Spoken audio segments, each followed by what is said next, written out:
Emeritus Newsbrief, I'm Lynn Houston. Democrats move closer to a budget vote that includes health insurance reform and student loans.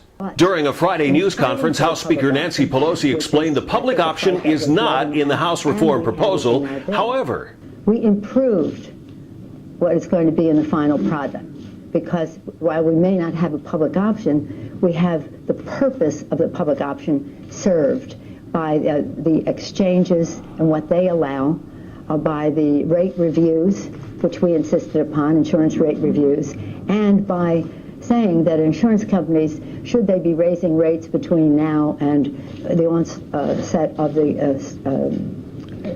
exchanges, may be prohibited from participating in the exchanges. So I believe we have a very strong bill that will increase competition, will lower cost for the American people, and accomplish some of the same goals. It doesn't produce the same savings, and that's why we were fighting for it. The goal had to be served. We wanted more savings that a public option would provide, but it did not prevail. And Pelosi says she's happy with President Obama's decision to put off his Asia trip until at least March 21st to help with health insurance reform in the House. And student loans are now in the same budget proposal that includes health insurance reform. The student loan package was put together by both House and Senate Democrats, who held a news conference on Thursday. The stars are aligning for victory on comprehensive health reform. The end is in sight. However, I want to emphasize that we have a terrific opportunity here for a twin victory. We can use the Education Reconciliation Bill, which I've been working on as chair of the Health Committee, and which George Miller has been working on as chairman of the Education and Labor Committee in the House, to eliminate billions of dollars in wasteful subsidies to banks and redirect that money to needy students and families in the form of increased Pell Grants and others. Here's what's at stake. If we fail to pass this bill, the 8 million students who currently receive maximum Pell Grants could see about a 60% reduction in their student aid. Yes, you heard me right. If we don't pass this Education Reconciliation Bill, students could see up to a 60% cut in their Pell Grants.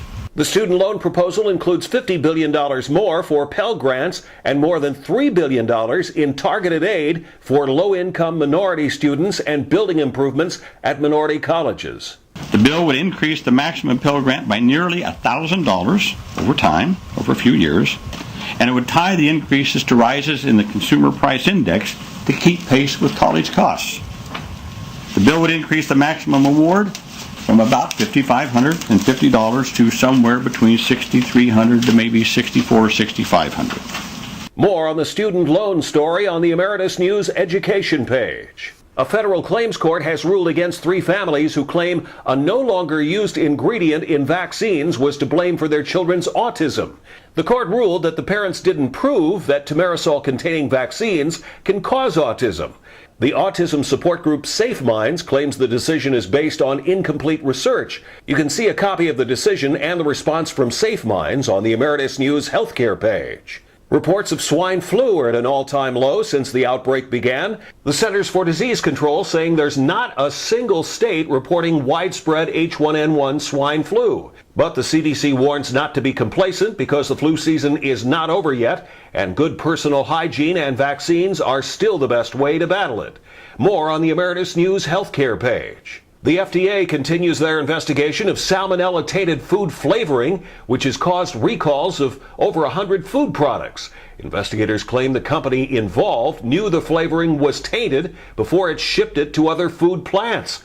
Products involved and more on that story on the Emeritus News consumer page.